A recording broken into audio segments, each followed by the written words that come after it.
সুপ্রিয় দর্শক, উত্তরী কৃষি চ্যানেলের পক্ষ থেকে শুভেচ্ছা এবং অভিনন্দন। সুপ্রিয় দর্শক, আজকে আমরা দেখব আসলে রাস্তার ধারে পরিত্যক্ত জমিতে কিভাবে নেপিয়ার ঘাস চাষ করা যায়, সেই পদ্ধতিগুলো আজকে আমরা ভিডিওতে উপস্থাপন করব।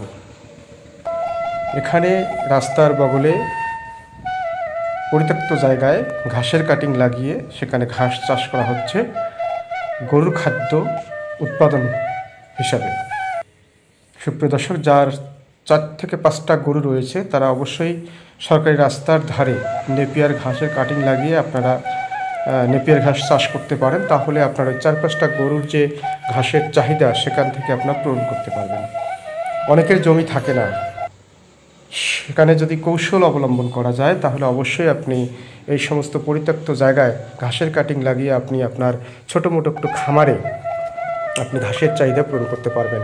আপনারা নিশ্চয়ই দেখতে পাচ্ছেন, এটা কিন্তু একটু মেন রোডের পাশেই এক ভদ্রমহিলা তিনি এই ঘাসের কাটিং লাগিয়েছে এবং সেখানে পর্যাপ্ত পরিমাণ ঘাস উৎপাদন হচ্ছে এবং এই 4-5টা গরুর খাদ্য সেখান থেকেই তার মোটামুটিভাবে মেকআপ হচ্ছে এবং সুন্দরভাবে সে গরু পালন করছে বাড়িতে।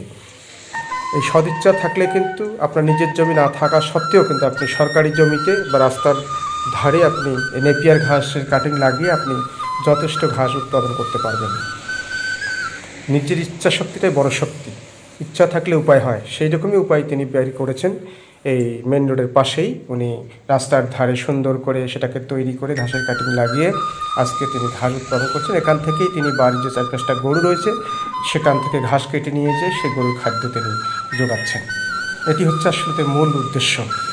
আসলে অনেকেরই বিভিন্ন রকম সমস্যা থাকতেই পারে, কিন্তু আপনি যদি সুপরিকল্পিতভাবে কাজ করতে পারেন তাহলে অবশ্যই আপনার সমস্যার সমাধান হওয়া সম্ভব।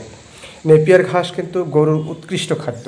নেপিয়ার ঘাসে প্রচুর পরিমাণে প্রোটিন থাকে এবং গরু খেলে পরে গরুর স্বাস্থ্য চেহারা ভালো থাকে, গরুর চোখের জ্যোতি ভালো থাকে এবং গরু সবসময় হেলদি হয় এবং প্রতিনিয়ত গরু শরীর বৃদ্ধি হয় এবং মাংস বৃদ্ধি হয় এবং সেটা ন্যাচারালভাবে তৈরি হচ্ছে ঘাসটা।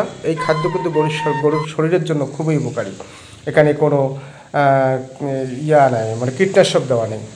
এই রাস্তার ধারে যে ঘাসটা রয়েছে আপনারা দেখতে পাচ্ছেন, এই রাস্তার ধারে ঘাসটা ন্যাচারালভাবে কিন্তু বড় হচ্ছে।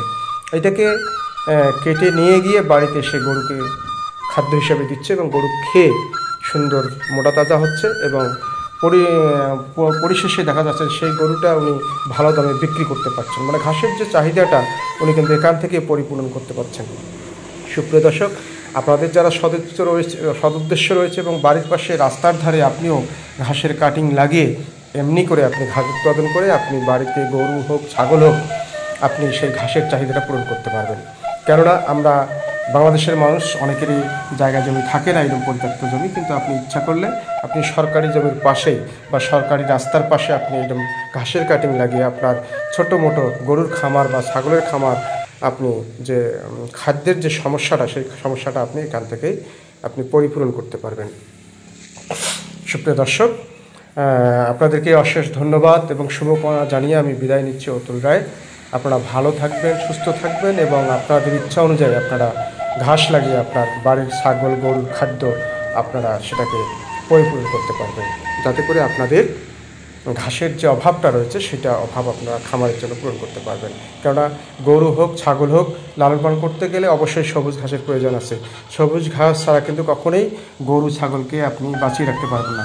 সেই কারণে আপনি যদি বুদ্ধি খাটিয়ে এই কাজটি করতে পারেন তাহলে অবশ্যই আপনার ছাগলের খামারও ঠিক থাকবে, আপনার ছাগলগুলো পরিপুষ্ট হবে, গরুগুলো এই খাদ্য খেয়ে পরিপুষ্ট থাকবে এবং সুন্দর হেলদি হবে এবং আপনি পরবর্তীতে ভালো দামে ছাগল বা গরু বিক্রি করতে পারবেন। আপনারা ভালো থাকবেন, সুস্থ থাকবেন এই প্রত্যাশায় রাখি। ধন্যবাদ সবাইকে।